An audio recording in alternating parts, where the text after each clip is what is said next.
Bonjour Virginie, merci beaucoup d'avoir accepté cet exercice. Donc encore une fois, on ne te présente plus. Finalement, est-ce que tu peux nous dire un petit peu comment Eurazeo a vécu cette année 2020 et comment le contexte a impacté le programme d'investissement d'Eurazeo ? Merci, je suis ravie d'être avec vous cet après-midi, Benjamin. Une année 2020 absolument exceptionnelle et hors norme. J'espère qu'on n'en aura pas trop de nombreuses comme ça dans les années à venir. Alors pourquoi exceptionnelle ? Exceptionnelle parce que je n'avais jamais connu une profondeur de crise aussi forte et aussi intense, mais aussi par ailleurs un rebond pour certains des secteurs dans lesquels nous opérons d'une telle ampleur. Fabuleux engagement des équipes, très grand élan de solidarité. Donc une année de ce point de vue-là exceptionnelle. Tu connais ma conviction, là où croit le péril, croit aussi ce qui sauve. Dans une traduction plus efficace américaine, c'est « Don't waste a crisis ». Donc nous avons eu à cœur, j'ai eu à cœur avec toutes mes équipes, d'agir à très court terme et en même temps de penser et de repenser à plus long terme. Je pense que l'intérêt d'avoir une organisation qui est stratégiquement concentrée, mais très décentralisée opérationnellement, fait que tu as la capacité en même temps d'avoir des équipes sur le terrain qui sont indéniablement défensifs, en tout cas de mars à mai, aux côtés des entreprises, protection de nos équipes, liquidité bien sûr, maintien des activités, mais aussi des équipes dirigeantes, des équipes de fundraising qui sont à l'offensive, en parallèle, à l'offensive en train de repenser, le cas échéant, les investissements de demain, du monde qui s'ouvre, de continuer à travailler avec nos clients. Je crois que pour nous, l'année 2020 sera une année record de levée de fonds, ce qui est toujours étrange à dire dans une année aussi particulière, mais très valorisant pour ce que nous sommes et pour les travaux d'Eurazeo.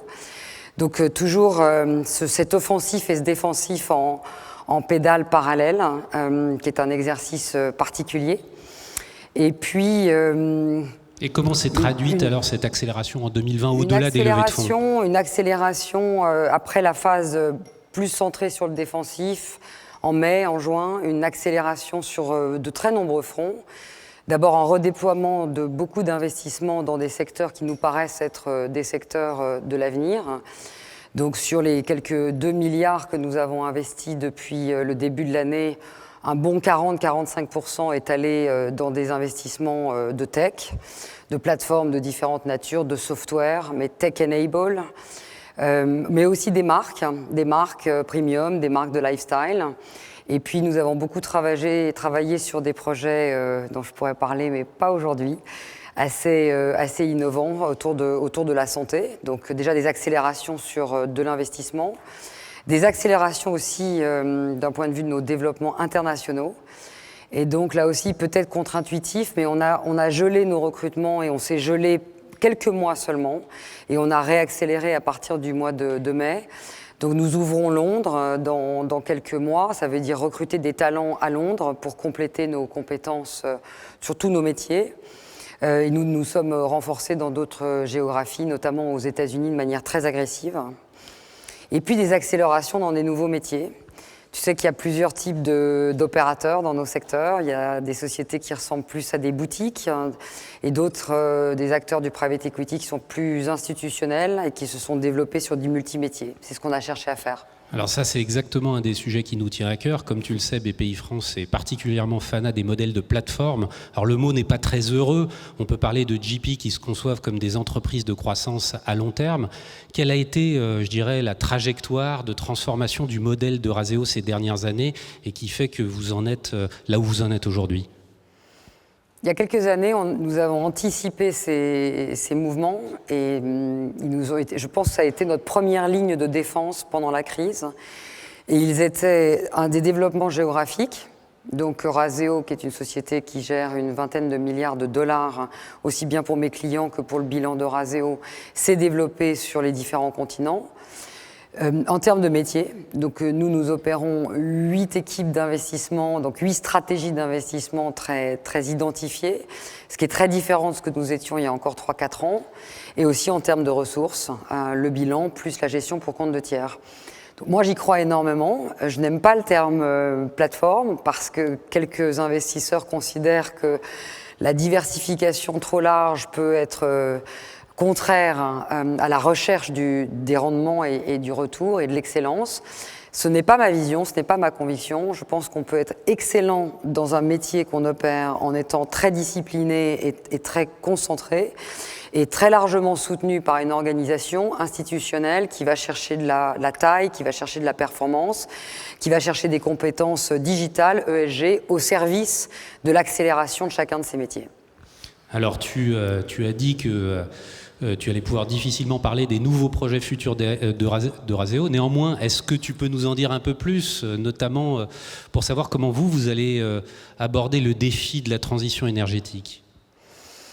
Alors, nous avons annoncé il y a quelque temps seulement notre intention de bâtir une compétence en infrastructure et en infrastructure spécialisée, notamment exactement sur ce thème-là qui est celui de la transition énergétique. Donc, c'est une équipe qui nous rejoint et on va soutenir cette équipe et investir aux côtés de nos clients pour développer l'infra.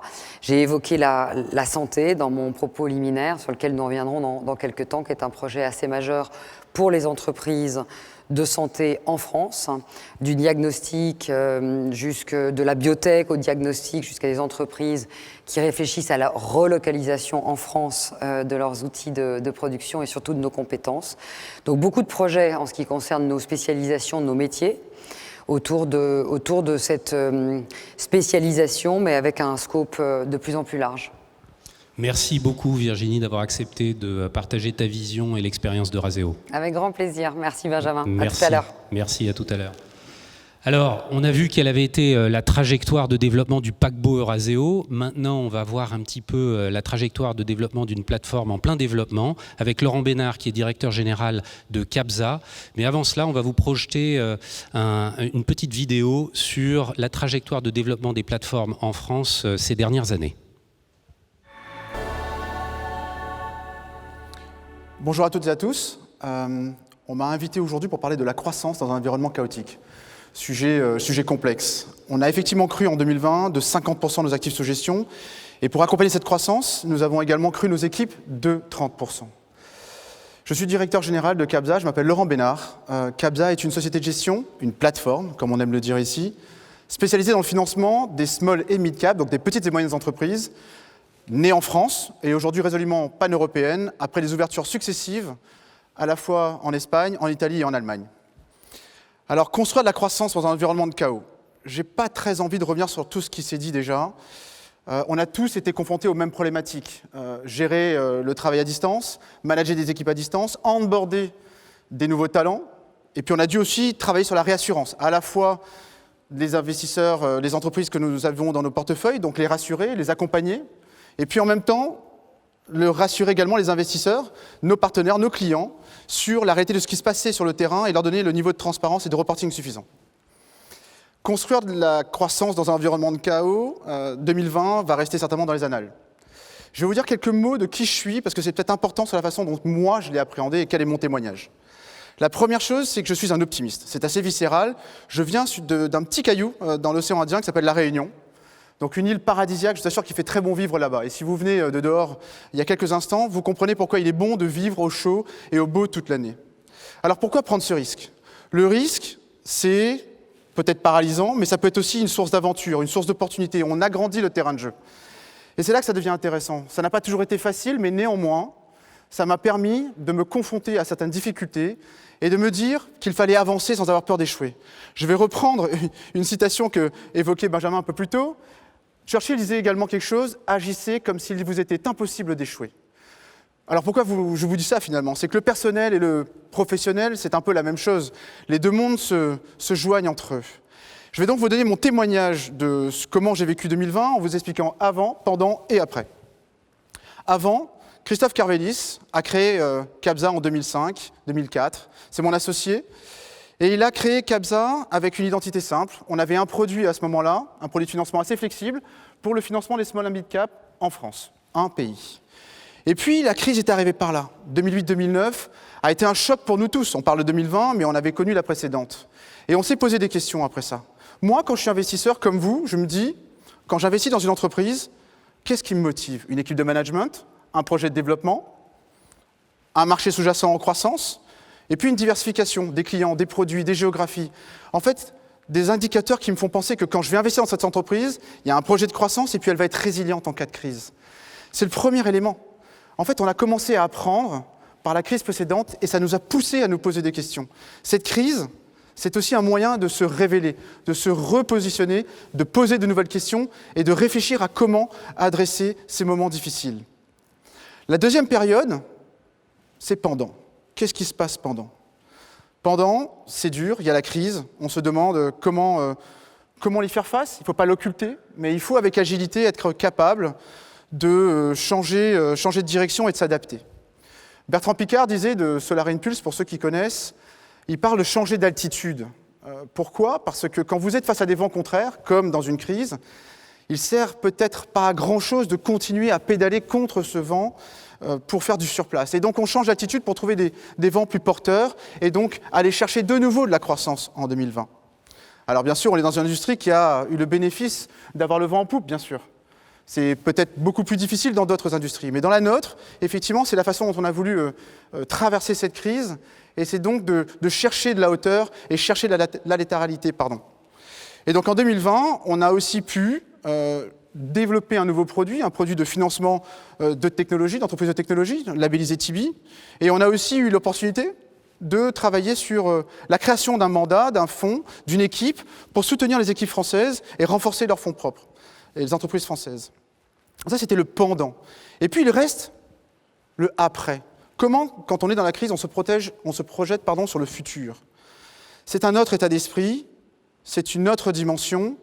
Et comment est-ce qu'on l'a travaillé? C'est qu'à cet instant-là, on se dit, créer de la valeur sans valeur, ce n'est plus possible. La performance financière, c'est un prérequisite, mais ça ne suffit plus.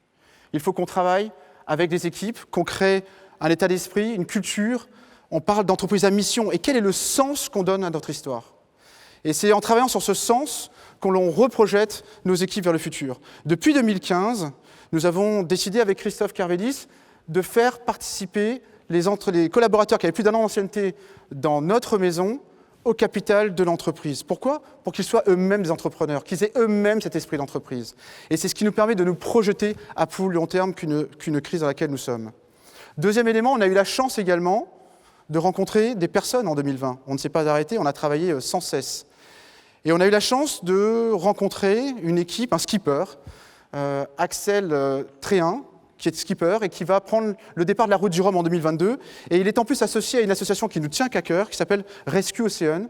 Rescue Ocean, c'est nous mobiliser pour faire prendre conscience à tous qu'il y a beaucoup trop de déchets dans notre vie du quotidien. Et surtout beaucoup trop de déchets dans les océans. Et donc encore une opportunité que l'on a eue en 2020 de nous rassembler, de nous fédérer autour de ce projet pour regarder déjà 2022. Et donc sortir de cette crise et toujours avoir un côté directionnel dans notre façon d'appréhender les choses. Donc l'exercice oratoire veut qu'il y ait une conclusion à ce que je viens de dire. Si je dois en avoir une, c'est qu'il faut un peu tout ça finalement pour traverser cette crise. En tout cas, c'est comme ça que moi je l'ai vécu. Il faut une autre identité, donc qui nous sommes, comment est-ce qu'on fait face aux difficultés. Il faut de l'expérience, comment est-ce qu'on est venu travailler après 2008-2009 et comment on s'est réinventé. Il faut de la hauteur, de la latéralité pour changer nos objectifs et pouvoir voir aux côtés de cette difficulté. Et puis il faut enfin fédérer un projet et donner du sens à ce que l'on veut faire. Ce n'est que mon témoignage, il n'y a pas de donneur de leçons, bien entendu. On le dit avec beaucoup d'humilité dans un environnement qui s'est plutôt bien porté, l'environnement de la finance et l'environnement des plateformes.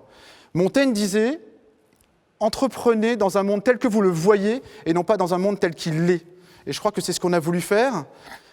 Créer cette plateforme, les femmes et les hommes, les talents de Cabza nous ont permis, avec nos différences, nos énergies et nos difficultés, de projeter Cabza au-delà de 2020. Nos complémentarités, et puis, encore une fois, cette idée de changer d'altitude, comme le suggère Bertrand Piccard, sont le socle de notre esprit d'entreprise et de notre volonté d'innover. Merci à tous.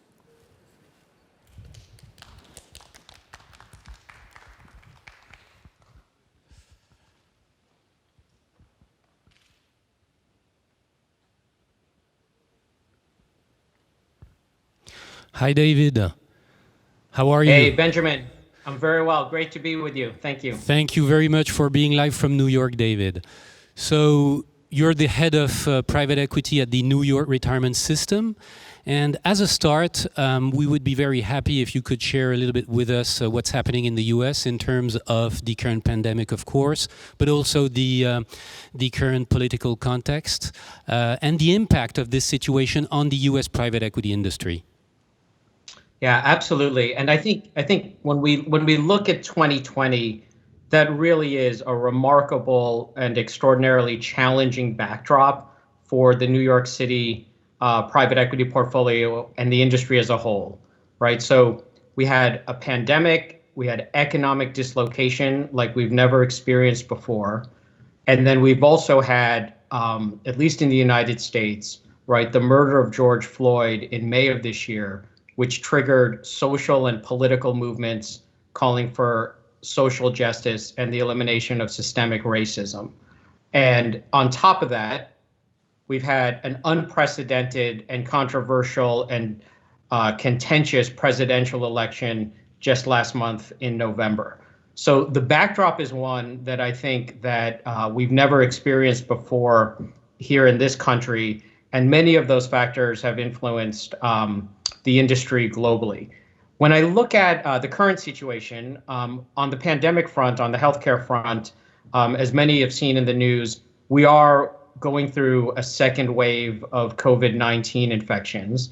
The death rates and the infection rates have been increasing in the United States. There are some states and cities that have gone into government-endorsed lockdowns. And then on the political front, I am very optimistic and encouraged. We had a controversial presidential election campaign season. The U.S. population voted. We've hit a point where some critical dates. If you look at December 14th, that's going to be when the electoral votes are counted. And then on January 20th is the official inauguration of the president-elect and the vice president-elect. I'm confident that the U.S. institutions are sturdy and solid enough that we'll have a successful political transition.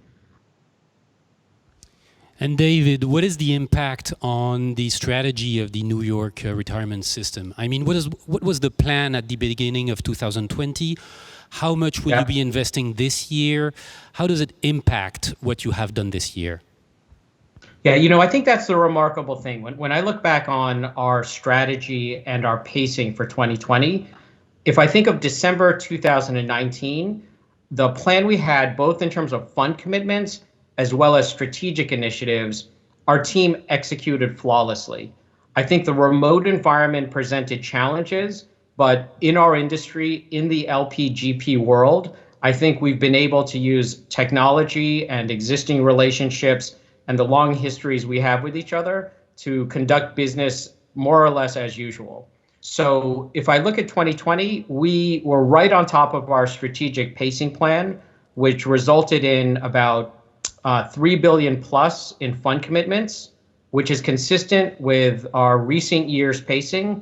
And when I look forward to 2021, I think of it as really steady as she goes. Our strategy has not changed, and we're going to continue investing. I think what we did, like many LPs, was in late March and early April, we had to assess the impact of the pandemic and the volatility of the capital markets on our broader portfolios. What I've learned is that maybe two lessons, or observations, one on the GP side and one on the LP side. On the GP side, we found that most of our managers manage the liquidity at the portfolio company level very well. And then finally, they also communicated effectively with LPs. There were regular COVID update calls. There was granular detail and discussion around those portfolio companies that were challenged and those that were doing really well. And I think on the LP side, to generalize for the industry, there was very consistent pacing. I think there were moments when peer institutions maybe paused, but realized there was a real interest in maintaining vintage year exposure in 2020. David, maybe one question with respect to emerging managers. What is your position at New York State Retirement System with respect to emerging managers and their role in connection with the capacity of the VC and private equity industry to renew itself? Yeah, I think the phrase you used, Benjamin, on renew is critical. I think that, so New York City, we've had an emerging manager program that our team executes since 2012. It's core to our strategy. We have a long-term goal of approximately 10% of our annual pacing going into emerging managers. And if you think of our portfolio, we're about 60+% US North America and low 20s% Western Europe.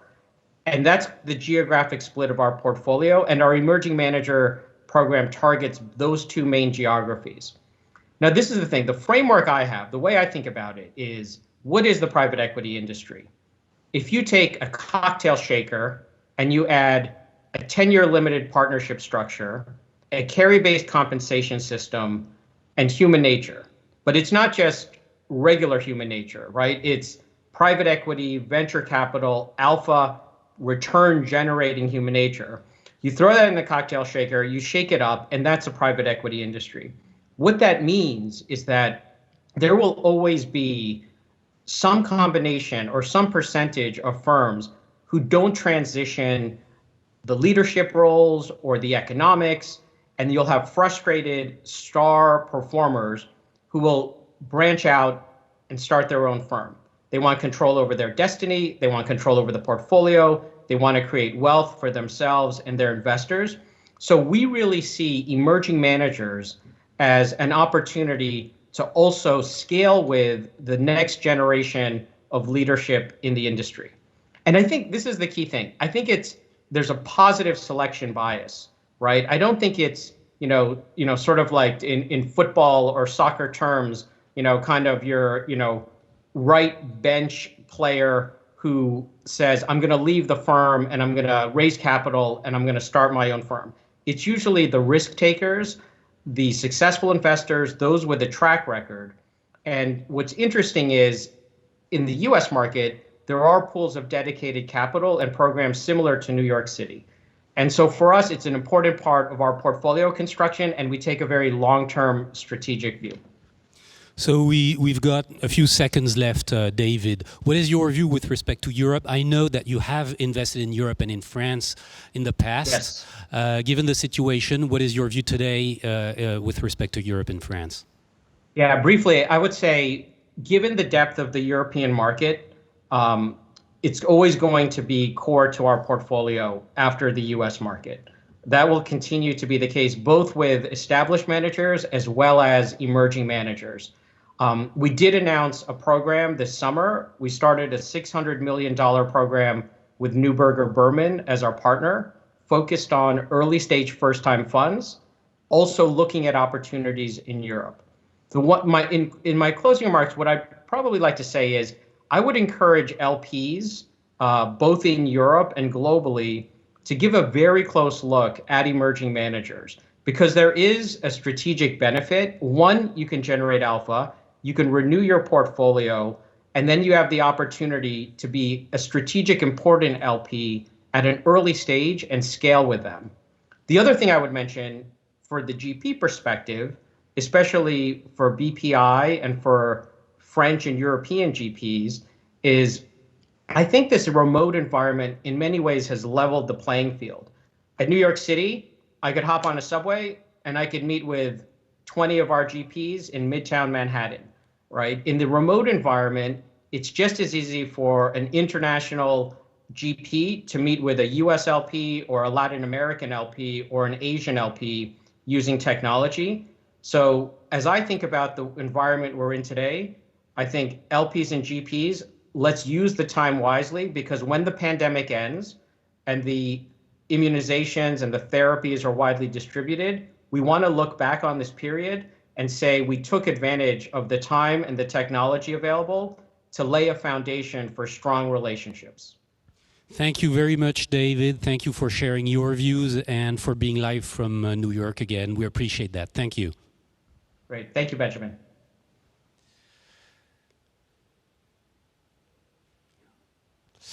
Alors, on vient de voir un regard de la côte est des États-Unis. Maintenant, qu'en est-il du côté de la Chine? Deng Shuang est l'ancienne CEO de CDB Capital, qui est une filiale de China Development Bank. Deng Shuang est aujourd'hui en train de constituer l'un des plus gros fonds de fonds en Chine. On aurait adoré la voir avec nous en live. Malheureusement, elle est trop loin, elle est basée à Pékin. Et donc, elle nous a envoyé un message avec son regard depuis la Chine. Respectful Mr. Nicholas de Vos, ladies and gentlemen, it is truly an honor to speak at Capital Invest today. My name is Deng Shuang. I worked at China Development Bank for more than 20 years. CDB, very much like our host BPI, is the most prominent government-backed institutional investors in private equity. I established and managed the few largest funds in China, through which we sponsored over nearly 200 funds covering more than 3,000 portfolio companies. On behalf of the Chinese government, my team set up over 20 bilateral or multilateral funds with financial institutions from almost every continent.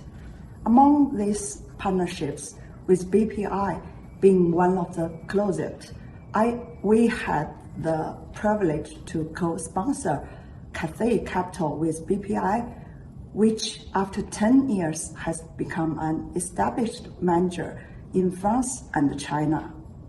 Today, I'd like to share with you a few observations with respect to China PE markets in this pandemic.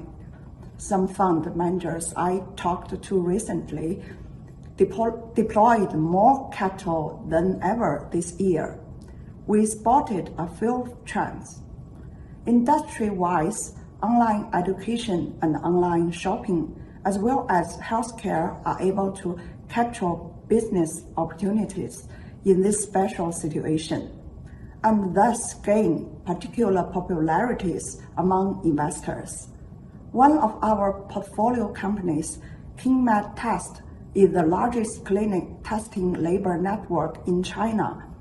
It processed 22 million samples this year for COVID-19 virus testing. Second, companies which acted quickly to shift to digital channels are in general better positioned than their peers, using live stream video platforms to conduct marketing and sales has been widely adopted across the consumer industries, from automakers to skincare. A typical example is Perfect Diary, a local cosmetics brand, particularly popular among young white-collar in cities, achieved grand business success in a few years' time and completed IPO this year. It markets and sells products predominantly online. Third, during this period, China has launched a series of reforms on capital market and listing rules, opening China's Nasdaq-style STAR board and piloting a registration-based and compared to the current scrutiny-based IPO regime, enable private equity investors to achieve investment exits 2 to 3 years sooner, which in turn encourages PE investors to deploy more capital. Furthermore, the new listing rules now provide a pre-profit high-tech companies to conduct IPO. Easier access to capital market could also mean that IPO is not the finish line for PE investors, who should really now focus more on business and commercial fundamentals when evaluating investment opportunities. What will the post-COVID-19 era look like? In short, we have confidence in the market in this part of the world. China is becoming the world's largest consumer market, even with the hate. Consumer confidence is rising steadily with strong consumption desire and demand, thanks to the country's relatively fast economic growth and a huge population size. China is not just one unified market. The most economically advanced places are 20 to 30 years ahead of the least developed areas in the country at almost all fronts. This itself creates magnificent development momentum. People in different consumer circles with distinctive needs and preferences all seek better products and services through spending and consuming. This is a mega trend in today's China and will likely to stay true in the next few decades. I believe that this presents fantastic investment opportunities for domestic and global investors alike. All these positive trends aside, as I often got asked, is China's economic growth healthy and sustainable? I don't deny that there are challenges in our economy and market. For example, abundant liquidity pushes up asset prices and very high valuation levels of certain industries in our stock markets are not likely to last. However, we do see strong fundamentals behind the resilience of solid Chinese companies more than now than just 5 years ago. We also see quite a number of internet-based business giants emerge in the enormous-sized market with the largest population in internet users.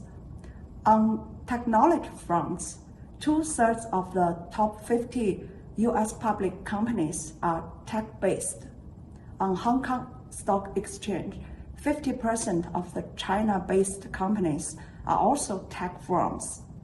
In particular, in biotech, an increasing number of Chinese biotech companies are catching attentions of both domestic and global investors as a result of their pipeline novelty and strong R&D capabilities.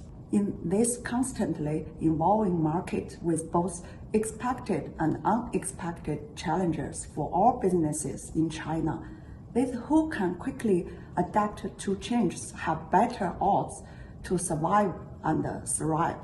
Only the PE investors who can identify those promising entrepreneurs and empower and enable them to build more successful and robust businesses with capital, resources, network, and strategies can survive. This, in no doubt, has raised the bar for all private equity investors, both domestic and international, in our markets.